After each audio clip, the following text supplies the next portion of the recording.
So I was recently named a digital media producer here at Christianity Today, and as far as I know, I think I'm the first person who has this role ever. So I work for Christianity Today magazine, which is a little bit confusing because Christianity Today is also the name of the ministry, but the magazine is known as the flagship publication that we run. And I think it's a little bit confusing about where a magazine and digital media fit together, but it kind of also shows how this company has evolved in the past couple of years as well. So my two responsibilities are things that kind of just didn't exist if we went back 15 years ago. So I am a host for a podcast called Quick to Listen. It's a current events news show that I put on every week, and I do that alongside our editor-in-chief, Mark Alley. We find something that everyone's talking about in the news or everyone in the Christian world is fighting about, and we bring in a guest who can hopefully add clarity and wisdom and context to what's often a really contentious conversation that's going on.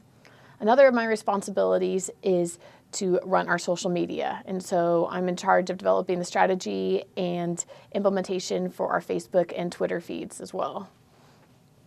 One of Christianity Today's missions, and I know you're supposed to have one mission, but one of its missions is really to ask Christians to think thoughtfully about the world and to see all the different ways that theology can play out in current events, in the issues that everyone is talking about, and in unexpected ways, and to live a life where faith is not just going to be something that is practiced on Sunday, but can have resonance with a whole host of things that are going on in the world. And so to that extent, I work with a number of people who are intensely curious people who have lots of questions about history and about science and about sociology and want to figure out how Christianity would come to bear on that. I mentioned earlier that I host a podcast that's centered around current events, and I can't even tell you the number of issues that we've looked at to find theological angles.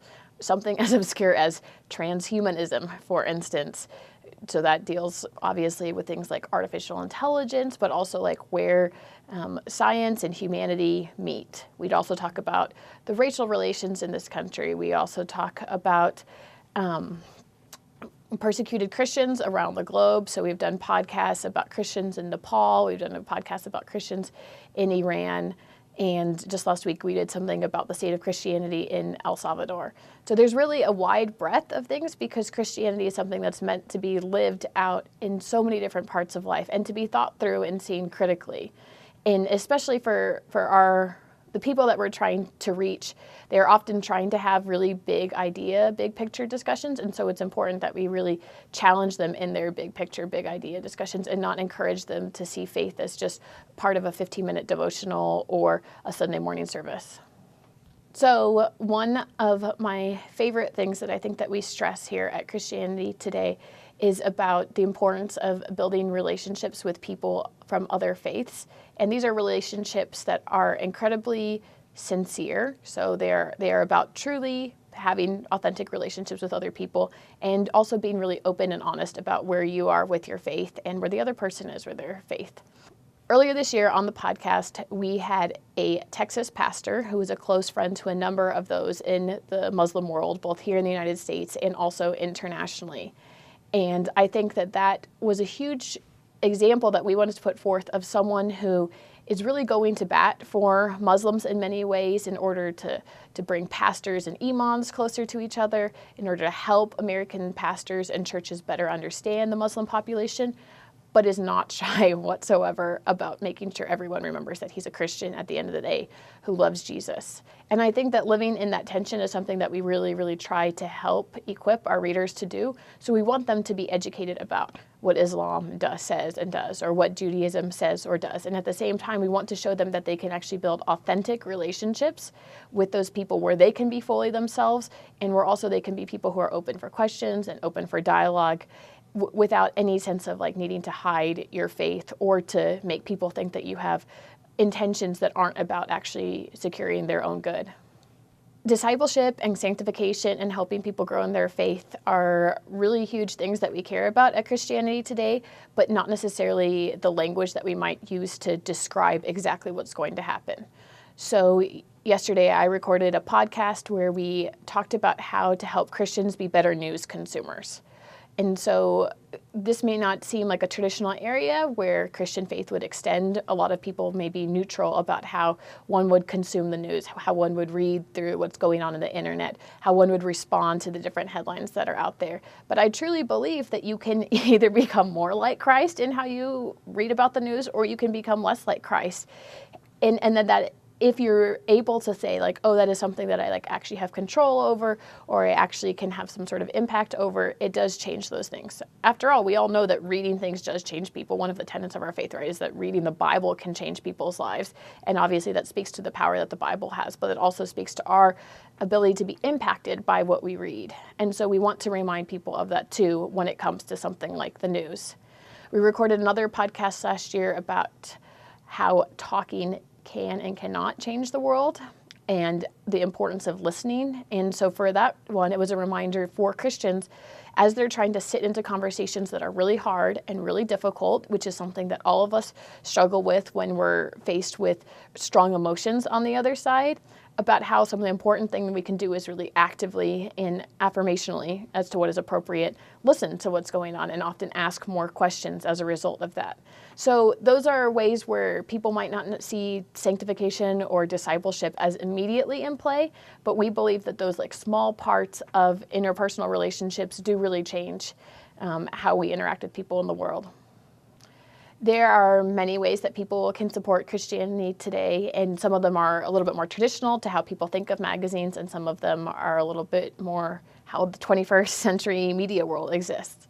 So I would say that the most obvious way is by subscribing to Christianity Today. Our print product is something that we're still enormously proud of, and that still is something that we see as we curating some of our best, most thoughtful content, putting it together with the best art that we have out there that we feel really conveys our mission to what we would call beautiful orthodoxy. So a compelling and gorgeous way to convict, to challenge, and to encourage other people. So our magazine, that's what people are going to think of, and I would say that that's still a great way to support our publication. Another way that they can do that too, though, is sharing Christianity Today articles on social media or an email. I mentioned that I did this at times in college, and there are times where I still share this type of stuff with my friends and family and share it on social media as well. Christianity has a lot of wisdom for the people that we'd see as our core readers, which tend to be older, but it also has a lot of wisdom for younger people who unfortunately I think at times see our magazine as geared towards older people.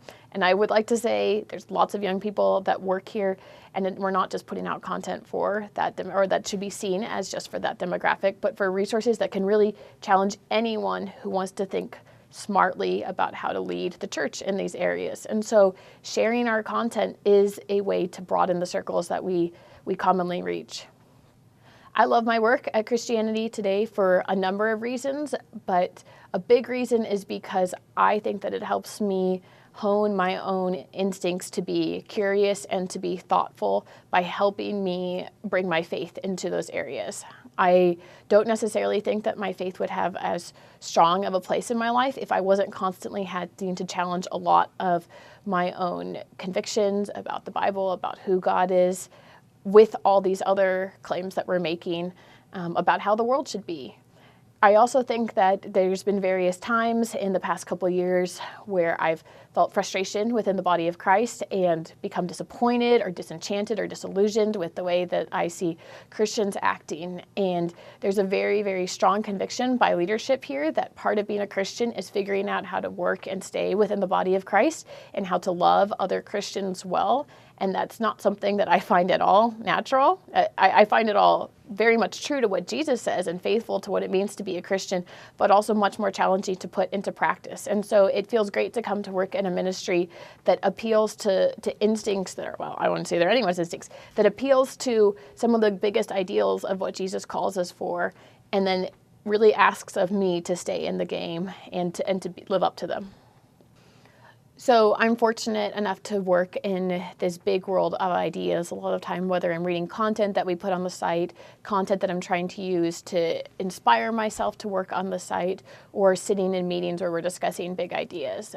But in addition to the joy of getting to use my brain, I really love working with my colleagues here in ways that are not always as intellectual. So, for instance, one of the big delights the past couple of years has been just meeting regularly once a week to play board games with our other staff members here, and learning some ways where we're challenging each other, we're yelling at each other, we're lying to each other, we're having a great time, enjoying one each other's company, and doing something that feels peripheral to work, but shows that we just value enjoying one another. And so I really appreciate that. I also lead a group for young professionals here known as CT Rising, and leading that group has been a huge passion of mine since we started it a couple years ago. The goal of the group is to really provide peer support for one another, and so to be able to challenge each other, to be able to confide in each other, to be able to ask each other what's going on in the company and why has nobody told me that this is happening, and to be in a place that feels both safe, and so it's welcoming to people who may not know exactly what's going on in Christianity today, but also is trying to make people better professionals and more effective at Christianity today. And so the types of conversations that we can have often get really real and really personal in a way that may not necessarily be common in other parts of the company, but also are on this growth trajectory where people are trying to actively get better and actively improve in things. One of the projects that we most recently have been doing in this group is a public speaking project. So I've asked everyone to memorize 6-minute speeches that they then deliver, memorized, in front of the group, and then we offer feedback to each other. And so being in that type of space where we're intentionally trying to grow and also trying to be honest about where we are has been a huge highlight here at Christianity Today.